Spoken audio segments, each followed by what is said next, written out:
right. Hello, everyone. Thank you so much for joining us today.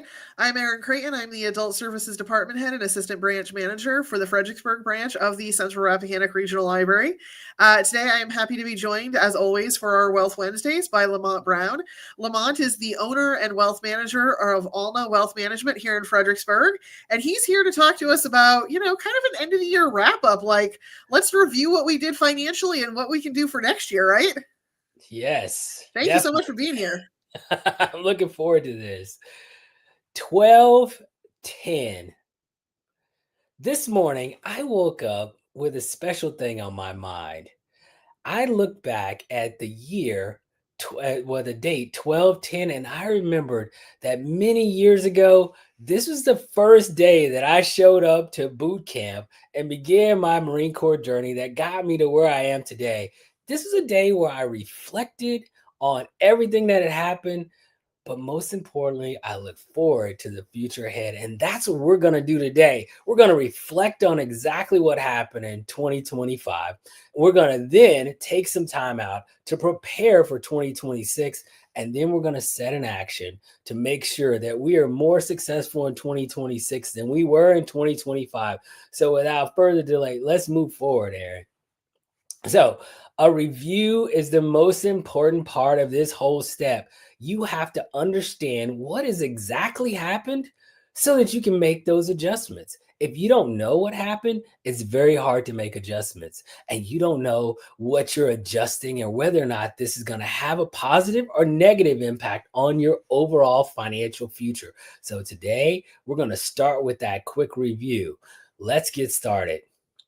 This is where it all starts. You heard it here first. It starts with cash, knowing how much came into your household, how much you saved, how much you spent on living expenses, how much you spent on debt is the most important question you're going to ask yourself.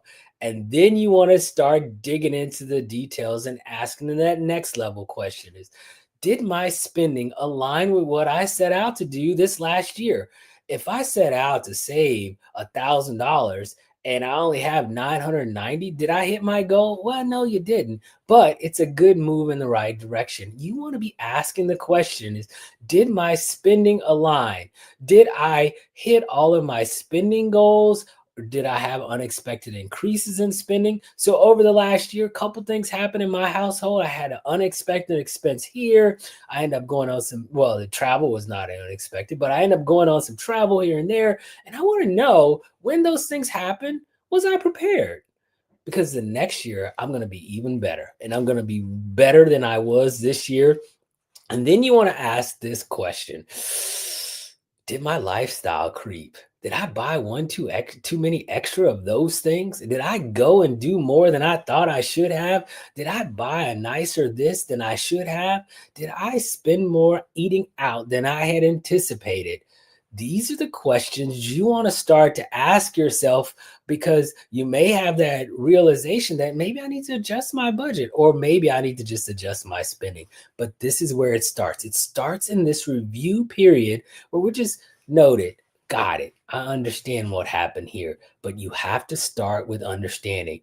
From there, this is the one I'm going to say this, and I'm probably going to say it another 10 times next year, as you can probably attest to, is that we want to look at the canary in the coal mine. And I call the emergency fund that exactly, the canary in the coal mine. Because when you have a fully funded emergency fund, things can happen and you can be completely prepared for it. But when your emergency fund is lacking, what happens? You're always on edge. You're not feeling comfortable about things. It's because the emergency fund will drive a lot of the decisions you make and a lot of the things you have to deal with. If I have a fully funded emergency fund, I don't need debt to go out and pay for a replacement of this or replacement of that. I have the money there to do that. And that's where I want to be prepared. The other thing is that emergency fund is going to give you that protection against Murphy.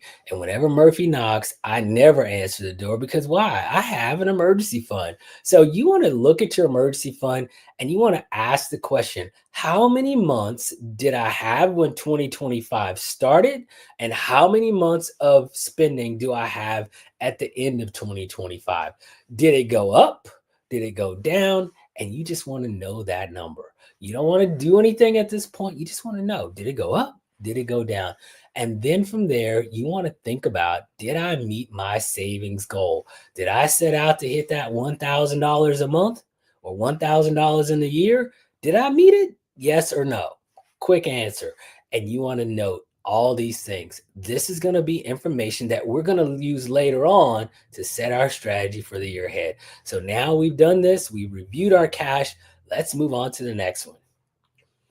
Now, here's where the fun part. This is all the good stuff, the investments. We want to look at our investments and we want to look at and see what has changed. At the beginning of a year, your portfolio probably came into the year structured a certain way.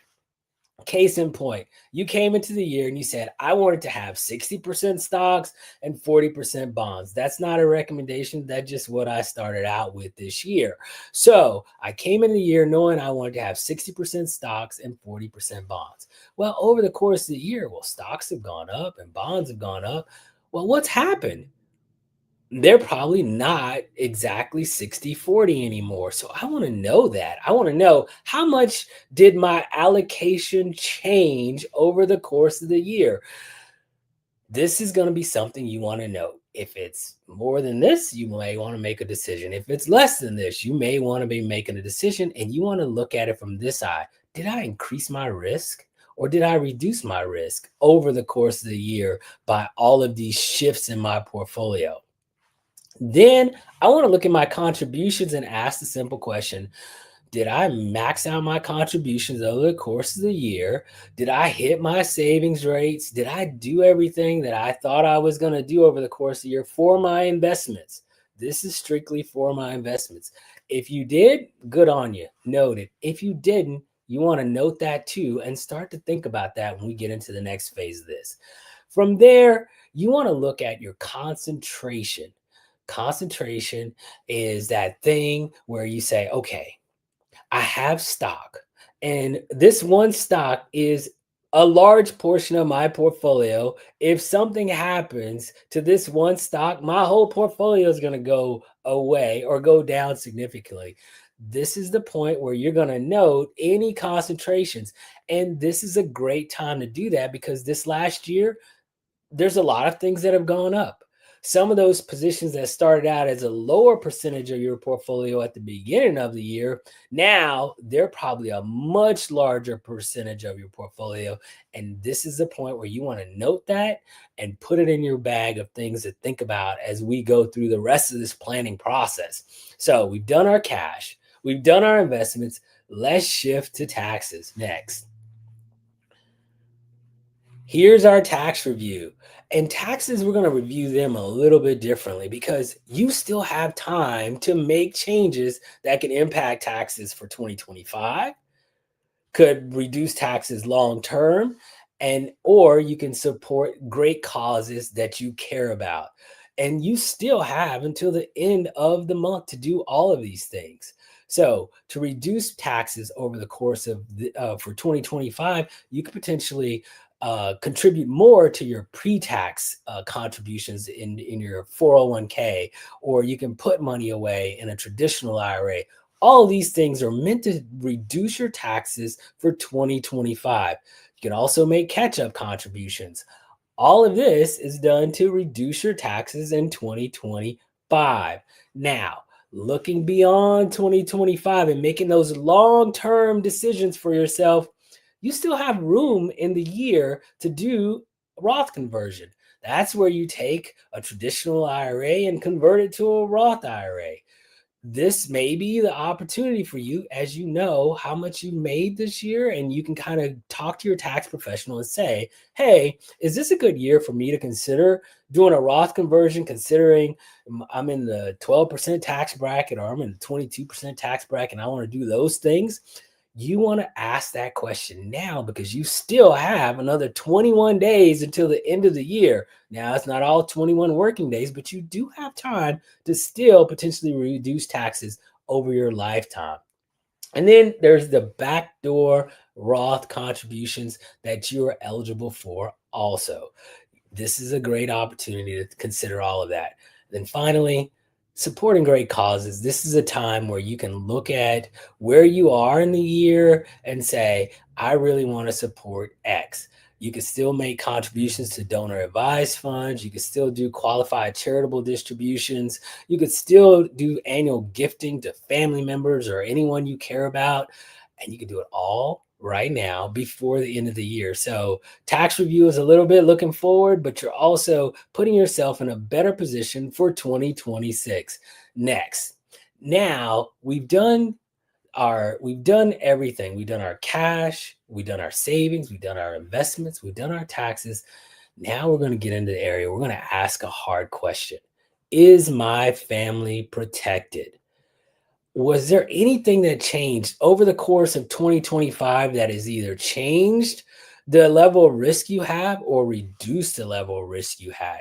This could be a loss of a loved one. This could be the addition of a loved one. This could be the addition of a house. All of these things are what you're looking to find where there might be a mismatch between how much coverage you have and how much coverage you need. You want to ask those questions and focus on this death, disability, and loss of income. Life insurance, you're reviewing it to make sure it still covers the risk that you initially set it out to cover. You want to ask that question. When I first started out, I had this so that my kids could go to college. When I got, if something happened to me, well, both of my kids have graduated college. Do I still need this coverage? Well, that's a question you got to ask, but that's what happens during this review. You want to be looking at all of the things that have happened over the course of the year and bouncing them off the idea of, am I covered and is my family protected if something happens in the next year? So we've done those things. Now let's move forward to our estate. Next, you want to break out that document. You want to dust it off and you want to ask the simple and hard question is, have there been any life events over the course of the year that would change or have me adjust this? Is this document up to date? Does my will, power of attorney, or healthcare directive need to be changed because my relationships have changed, because people are no longer in my life for whatever reason? Are my beneficiaries correct? One of the things that I see happen more than I care to remember is people forget those previous employer 401k plan beneficiaries. The job where when you didn't have your kids, you started out, you put some money there, it's been sitting there for the last 20 years. Many of us forget that that account still exists. And then we even forget even more that our child wasn't there or we weren't married at the time, and we need to go back and address that. This is a time to lay it all out on the table, look at that statement and ask, are my beneficiaries in order so that I can make sure that if something happens, everything's taken care of? We've done the hard part now. Now we're going to move forward to making decisions, but we've looked at our cash and savings. We've looked at our investments. We looked at our taxes. We've examined our risk, and we've also looked at our estate. Now, this is the forward look. And I'm going to tell you, I like to think of this as a pyramid. The pyramid is simple. It starts at the bottom and goes all the way to the top, but this is an order. First, we want to build our foundation on cash and savings. Good cash management and savings practices will make all these other things a lot more easier to deal with. Not go away, but easier to deal with. From there, we want to be thinking about how are we going to grow what we've saved so far, and that's where our investments are. And then taxes, how can we be more efficient and not give as much as we can and tip the IRS? We want to make sure we're minimizing where we can. And then finally, we want to make sure it's all protected by our risk and estate plan. So let's get started from there. For our cash and savings, as we start to prepare for the new year, we want to think about 4 things that we could potentially do. But the first one is mandatory. This is something that I recommend everyone do right now. Don't pass go. Make sure you get this done and get it done before the end of the week. All right.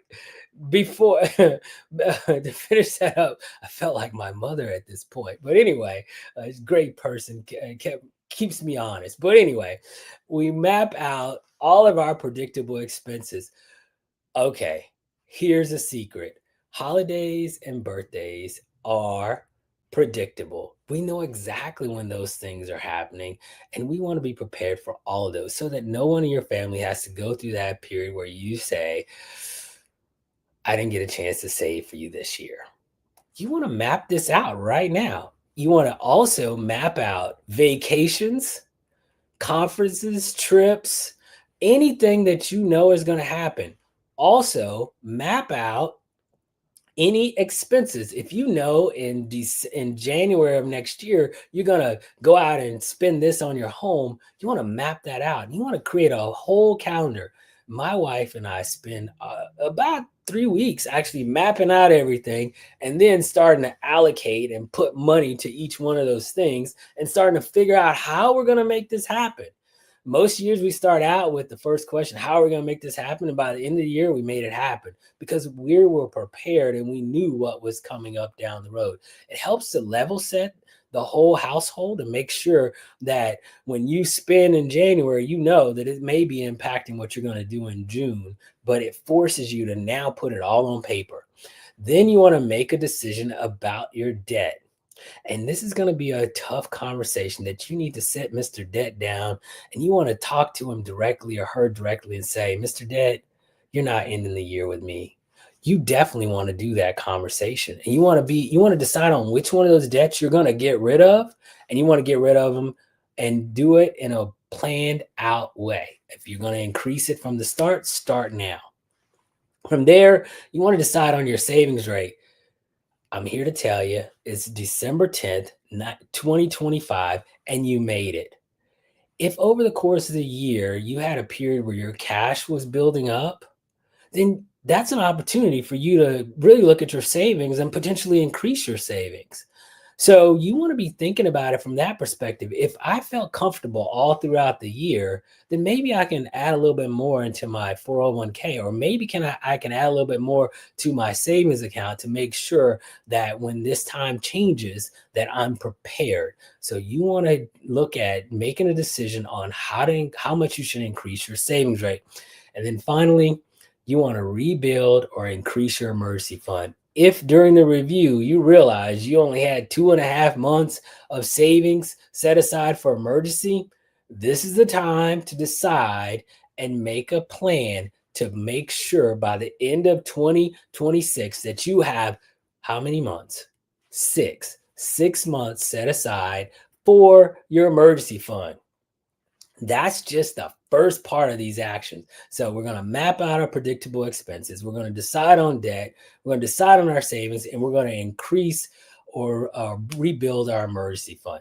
Now, here we go. We're going to the next one. All right, we're at investments. I love this part. I don't know why, but this is my part, right? And the first one brings me to this thought. Every time the airplane. So recently, I'm out on this airplane. I'm getting ready to go into the airport. Is getting ready to land, and the flight attendant comes over the airwaves, and he says, "Be careful opening those overhead bins because things have shifted." Now, I want you to take that thought, and I want you to hear my voice in your mind. Be careful of your portfolio because things have shifted. At this point, you want to look at your portfolio and see what shifts have happened. A lot of times, your stocks are growing faster than your bonds. And so your portfolio risk may be completely different than what you planned it out to be. And it may be appropriate. It may be completely inappropriate for where you are in your life. This is the point where you want to be careful because things have shifted and you want to make that decision about how you're going to make those adjustments for the year ahead. From there, you want to look at updating your contributions, your 401k. This is the time to take a look at that. You want to look at the contributions you were making last year and see if you're on that plan where it's going to automatically increase by 1% or bump it up again. Those are opportunities right now that you can take to prepare for the year ahead. And then from there, back to the concentration. If there was a concentration, this is the point where you're going to make those decisions to reduce the concentration by selling off a piece of it or completely eliminating the position if that's what you want to do. But you want to start to think about that and make those decisions. So we've done cash and savings, we've done investments. Let's go forward to our taxes. Now, this is one of those things where you have the opportunity now to set yourself up so that you can max out your 401k without it being as much as if you wait until the end of the year. Because as you know, through your employer, you're contributing on a monthly basis. Well, if you have 12 months, it's going to be a much smaller payment if you start it off now. So this is the time where you take the moment and go into your employer 401k and say, hey, I want to increase my percent. You want to review income timing. This is important for people who are receiving bonuses throughout the year. And when you receive a bonus, normally in February, March for some companies, you want to make sure that you're prepared for that with withholding and decisions on how much of that's going to go into your 401k so that you're not surprised. You know when it happens, so be prepared. And then you want to consider charitable strategies for the year. If you know you're going to be doing required minimum distributions this next year, how much of that are you going to send to your charity or causes you care about? You want to plan for that in January or right now. Next, we're going to go into our estate and tax. We're going to review and update our documents. These are things that you can do now and things that you should be doing now if your documents are out of date. If one of your children is not mentioned in your documents, they're out of date and you need to adjust them. If you haven't looked at them and relationships have changed, you want to review them and adjust them. Now, from there, you want to take and break out all your accounts, your 401ks, previous employer 401k, and all of those things. And you want to review your life insurance beneficiaries to make sure everything is correct. I don't know how many times I've seen this where after someone passes away, there's always this loan account that doesn't have a beneficiary assigned, and it takes 3 to 6 months to get it transferred over. It's one of those things that you don't want to have your significant other or those you care about dealing with after you've passed away. And this is where that comes in. You want to also assess your insurance coverages. Are you going to be changing this next year? Or is your life insurance correct? Should you change your life insurance? Should you adjust your disability because your income has gone up and you want to make sure it covers more? You want to be thinking about those things as you look forward to the next year. And then you want to update for planning. If there is planned additions to the family over the next year, maybe you need to take out more insurance. Maybe you don't. If there's people that are now graduated college and you don't need to cover them anymore, then you might need to consider those things. We've done a lot. We've covered the review of the previous year. We've covered the actions we're going to take this next year, but we haven't done the most important thing next. You can accomplish anything by simply doing it. Nothing will get done unless you do it. That's simple and plain. You've listened to this and you've listened to me talk and run through this. I want you to take action. And I want you to take the actions that are going to put you in a better position next year than you are this year. So next step, we're going to build a big 4 one-pager right now while we're sitting here. So I'm going to ask you the question, what one action are you going to take as it relates to your cash and savings over the next 12 months? You could increase your savings. You could reduce your expenses. You could pay off debt. All of those are cash or savings. You could increase your emergency fund. All of those are things you can do. Which one of those 4 are you going to do over the next year? Number 2, investment actions. You could rebalance your portfolio. You could increase your contributions to your investment account. You could reduce your concentration. Which one are you going to do? Taxes. You can increase your contributions to your retirement plan. to reduce your taxes. You can increase contributions to IRAs and things like that to reduce taxes. You could increase your charitable giving to have an impact on your taxes. You can do all these things to reduce your taxes. Which one are you going to do? Then finally, risk and estate. You could adjust your beneficiaries, get your estate plan in order. You could change or increase or decrease your insurances based on your needs. You could change or increase your disability insurance based on your needs. Which one of these four things? Well, which one of those things are you going to do in all these four categories over the next year? And like I said before, all of this is for nothing if you don't take those actions that you need to take in order to put yourself in a better place. Next slide. I'm always here to answer questions. And if you have any questions or anything prompted a conversation with yourself that you want to have with me, please don't hesitate to reach out. I can be reached via email or just call me directly. I'm open, and I hope you have a productive holiday season and a great new year. Now, well, Lamont, thank you so much for that. That was fabulous. Honestly, the forethought that you put into planning for the next year inspired me, and I know it inspired our community too. Yeah, next year we have one coming up. The annual calendar. We're building an annual financial calendar come January. So I'd love to see you come out and learn more about that. But I'm looking forward to it. And I second yours. I hope everybody has a wonderful holiday season and thinks about taking some of those actions that he recommended. Some of them are so straightforward and easy to do. You just have to set aside the time and actually do it. Yep. You got to do it. You got to take the action. I mean, it's simple and everyone knows the right things they need to be doing, but you got to do it. You just got to do it. You just got to do it. All right. Well, thank you so much and have a happy new year, everybody. And we'll see you again soon. Thank you. Thank you.